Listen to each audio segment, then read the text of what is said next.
ولو عايز تفهم يعني إيه استثمار عقاري صح، اسمع الفيديو ده للآخر. لو أنت في أمريكا أوعى حد يضحك عليك ويقول لك تعال اشتري بيت عشان هو أحسن استثمار ممكن تعمله في حياتك. أوعى تصدق الكلام ده، لأنه غالبا عايز يلبسك العامة. يا جماعة، الموضوع مش مسألة اشتري وهتصبح غني كده وخلاص.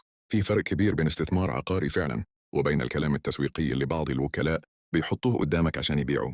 هقول لك الفرق بطريقة بسيطة وبأمثلة بأرقام واضحة عشان تبقى الصورة قدامك.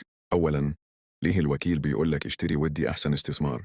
علشان ببساطة الوكيل بياخد عمولة لما أنت تشتري بيت. كل ما السعر يكبر عمولته تكبر.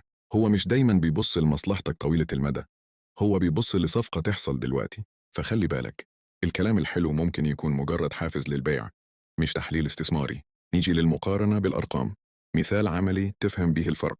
بس في الأول خلينا نقف لحظة، نشكر الناس اللي بتتفاعل معانا، اللي بيعمل لايك وبيكتب كومنت وبيشترك. ولو لسه مش بتتفاعل، اعمل لايك وسبسكرايب، ده بيساعدنا نطلع محتوى أعمق وأدق ليك. يلا بينا نشوف أمثلة بالأرقام.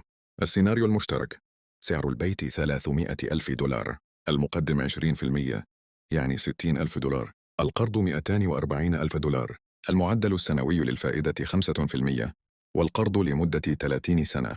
خلي بالك إنه مفيش بيت بالسعر ده دلوقتي ولا فايدة بالقيمة دي، ولكن ده مثال توضيحي مش أكتر عشان نقرب الفكرة. الحسبة الأساسية بالتقريب: القسط الشهري للبنك أصل وفايدة حوالي 1288 دولار في الشهر تقريبا.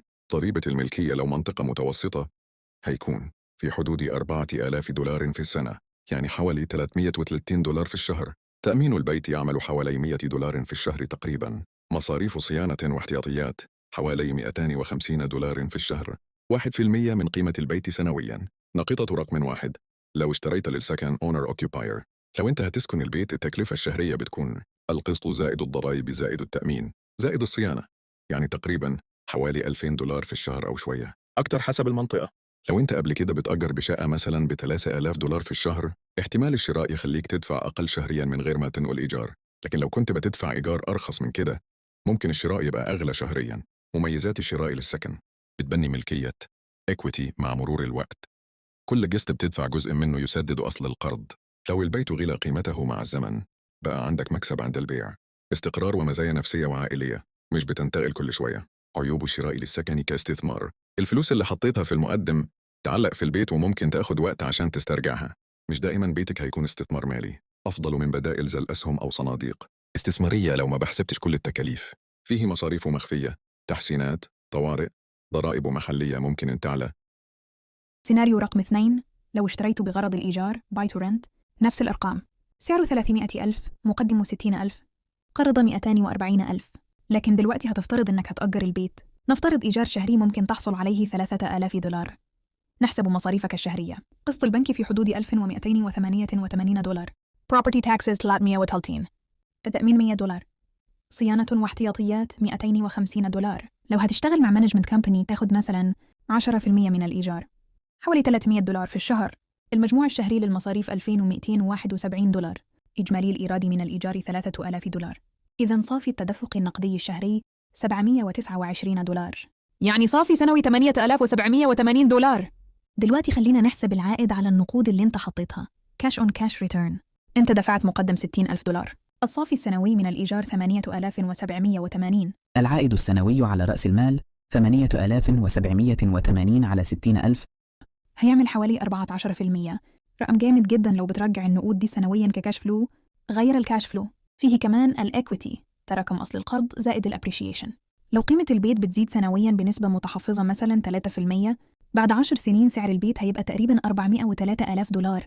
وبنفس الحسابات، بعد 10 سنين يبقى عندك جزء من القرض متبقي سددته من الأصل مع ارتفاع قيمة البيت، هيبقى بتاعك إكويتي، وده ممكن يكون زيادة رأسمالية كبيرة.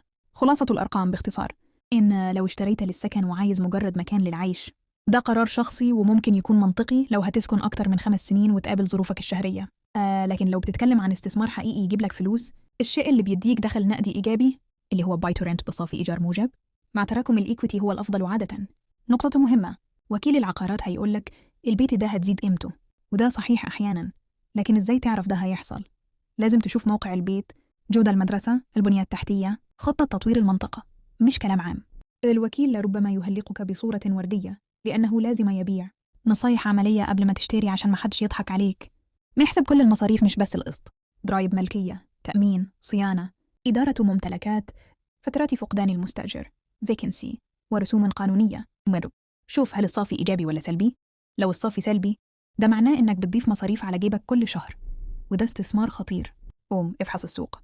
هل المنطقة عليها طلب إيجار ثابت؟ هل الإيجار المتوقع يغطي المصاريف؟